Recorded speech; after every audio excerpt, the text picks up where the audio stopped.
संत सूरदास एक महान कवि और संगीतकार थे जो भगवान कृष्ण को समर्पित उनके भक्ति गीतों के लिए आज भी जाने जाते हैं।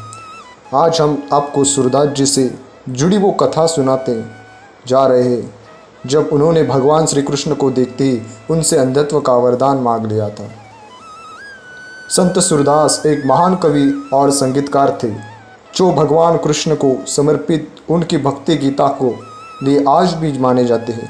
सूरदास अंधे पैदा हुए थे और इस वजह से उन्हें अपने परिवार से कभी प्यार नहीं मिल पाया।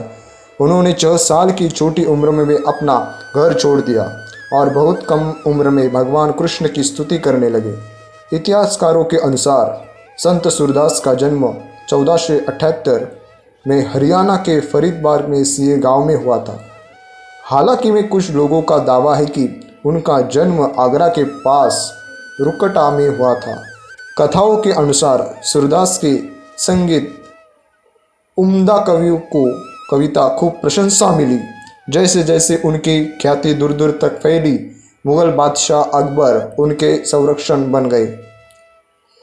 सूरदास ने अपने जीवन के अंतिम वर्ष ब्रज में बिताए थे। सूरदास की कृष्ण भक्ति के बारे में कई कथाएं प्रचलित है। कथा के मुताबिक एक बार सूरदास कृष्ण की भक्ति में इतने डूब गए थे कि वे एक कुएं में गिरे, जिसके बाद भगवान कृष्ण ने उनकी जान बचाई और उनके अंतःकरण में दर्शन भी दिए। कहा तो यहाँ तक जाता है कि जब कृष्ण ने सूरदास जी की जान बचाई तो उनकी नेत्र ज्योति लौटा दी थी।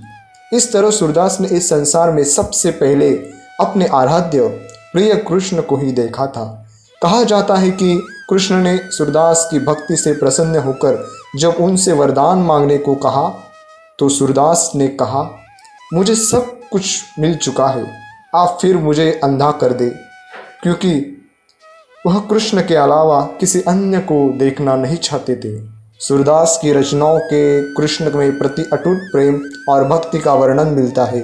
इन रचनाओं में वात्सल्य रस, शांत रस और श्रृंगार रस शामिल है।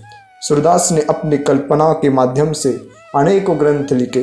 श्री कृष्ण से अद्भुत बाल्य स्वरूप में उनकी दिव्यता वर्णन किया है। इसके अलावा सूरदास ने उनकी लीलाओं का भी वर्णन किया है। इतने महान थे संत सूरदास। भगवान के सबसे श्रेष्ठ भक्तों में से एक संत सूरदास जी है। सूरदास जी का चरित्र तो बहुत बढ़िया है, बहुत बड़ा है, पर हमने आज की वीडियो में आपको कुछ लीलाएं कैसे दर्शन किया सूरदास जी ने भगवान श्री कृष्ण के उस पावन स्वरूप का। दोस्तों, ये वीडियो अच्छा लगा, लाइक करो, शेयर करो, सब्सक्राइब करो।